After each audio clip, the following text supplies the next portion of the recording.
Hi అండి. కార్తీక మాసం సోమవారం కదా! అందుకోసం ఉల్లిపాయ లేకుండా పప్పుచారు చేసి చూపిస్తాను. పప్పును కడిగి అందులో పసుపు, కారం, టమోటా వేసి పెట్టేసాను. ఇక్కడ కాలీఫ్లవర్ ఫ్రై అయితే చేస్తున్నాను. ఇందులో వేడి నీళ్ళు వేసి కొంచెంసేపు ఇది పక్కన పెట్టేస్తున్నాను. ఇప్పుడైతే పప్పు అయితే ఉడికిపోయింది. దీన్ని బాగా మెదిపేసి ఇందులోని చింతపండు రసం అయితే వేసేస్తాను. చాలా సింపుల్గా ఉల్లిపాయ, ఎల్లుల్లిపాయ లేకుండా కూడా చేసుకున్నా చాలా బాగుంది. చాలా టేస్ట్గా కూడా ఉంటుందండి. చాలా బాగుంటుంది. నేను ఇడ్లీ చేస్తాను. ఇడ్లీతో తింటే సూపర్గా ఉంటుందన్నమాట.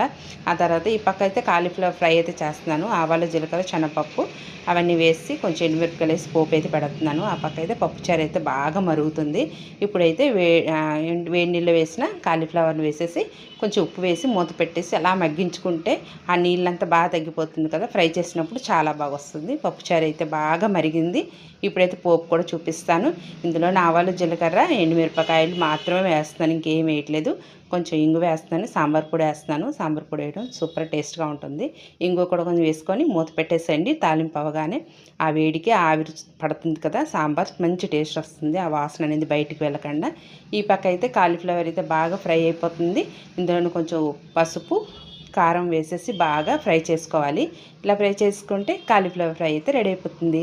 వీడియో నచ్చితే లైక్, సబ్స్క్రైబ్. ఉల్లిపాయ, వెల్లుల్లిపాయ లేని కూరలు అనమాట. టేస్ట్గా ఉంటుంది. సూపర్గా ఉంటుంది.